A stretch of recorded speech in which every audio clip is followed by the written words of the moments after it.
வீடியோவை நீங்க நாலேஜோட பார்க்கணும்னா லெஃப்ட் தமிழ் சேனலை சப்ஸ்கிரைப் பண்ணி லைக் பண்ணி பெல் ஐகானை தட்டி விட்டுருங்க. தேங்க்யூ. அப்பா சொல்லுங்க மகனே. நீங்க என்கிட்ட ஏதோ நாடு சூப்பர் நாடு பெஸ்டான நாடுன்னு என்னவோ சொல்லுவீங்கல்ல, அதை பத்தி 2 வார்த்தை எடுத்து விடுங்க. அது என்ன நாடு? ஆப்பிரிக்கான்னு நினைக்கிறேன்ப்பா. ரைட் சொல்லியிருந்தேன்ல, உன்கிட்ட சொல்லணும்னு நினச்சிருங்க. அது ஆப்பிரிக்காவில் ஃபர்கினோ ஃபாசோ அப்படின்னு ஒரு நாடு.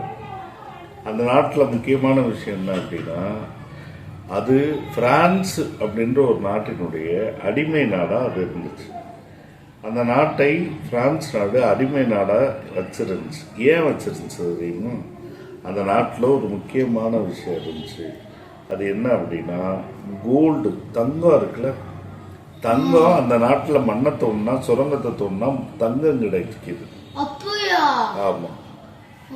அப்ப அந்த தங்கத்தை இது நாள் வரைக்கும் பிரான்ஸ் நாடு வந்துட்டு அவங்களே சுரங்கம் பண்ணி எல்லாத்தையும் எடுத்து கொண்டு போய் சேல்ஸ் பண்ணி இவங்களுக்கு ஒழுங்கா சாப்பாடு கூட கொடுக்கல. இந்த நாட்டு மக்களுக்கு ஒழுங்கான சாப்பாடு கொடுக்கல, ஒழுங்கான சாலை வசதி செய்யலை, மருத்துவ வசதி கிடையாது, கல்வி கிடையாது, பொருளாதார வசதி கிடையாது. அந்த நாட்டில் மரங்கள் கூட கிடையாது. அவ்வளவு மோசமாக இருந்த நாட்டில் வறுமை தாண்டவமானுச்சு, வன்முறை பயங்கரமாக இருந்துச்சு, அமைதியே இல்லை, மக்களுக்குள்ள இனம் மதம் ஜாதி அப்படின்னு மூதிக்கிட்டு இருந்தாங்க.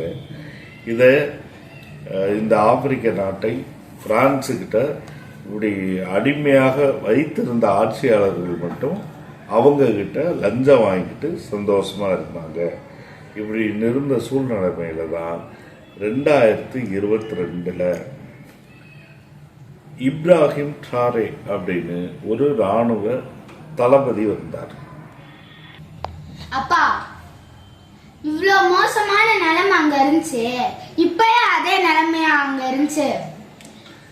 இப்ப அதான் அங்க ஒரு பெரிய மாற்றம் வந்திருக்கு. இப்ராஹிம் ட்ராரேன்னு சொல்லிட்டு ஒரு 37 வயசான ஒரு தளபதி அவர் வந்தாரு.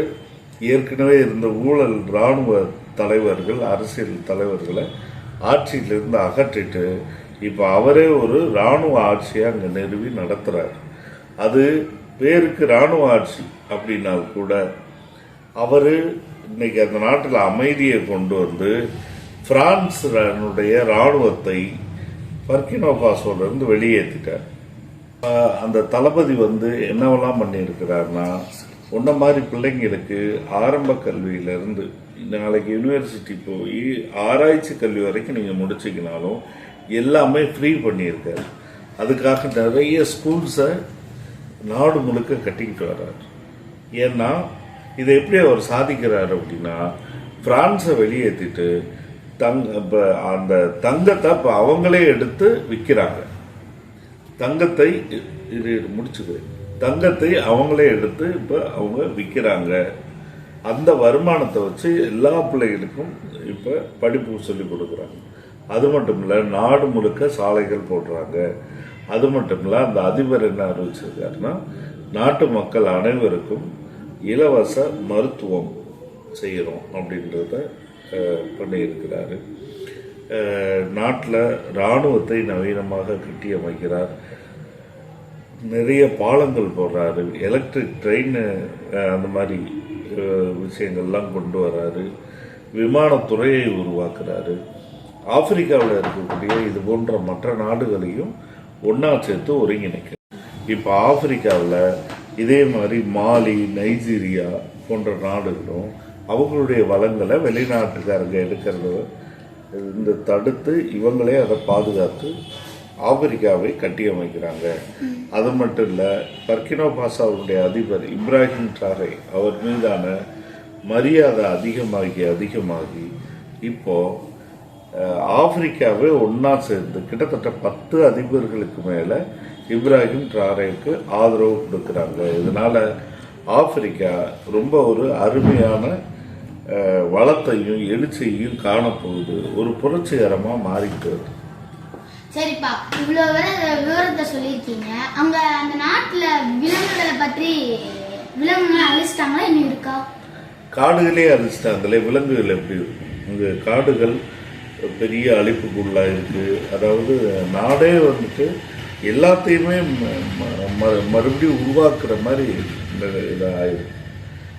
தண்ணீர் குளங்கள் ஒழுங்கா அல்ல, நீர்ப்பாசனம் கிடையாது, விவசாயம் கிடையாது, காடுகள் ஒழுங்கா அல்ல, இப்படி எல்லா பிரச்சனையும் இருக்கும். அதனால அது எல்லாத்தையுமே இனிமேல் உருவாக்கிட்டு இருக்காங்க. முக்கியமாக உனக்கு சொல்ல வேண்டிய விஷயம் என்ன தெரியுமா?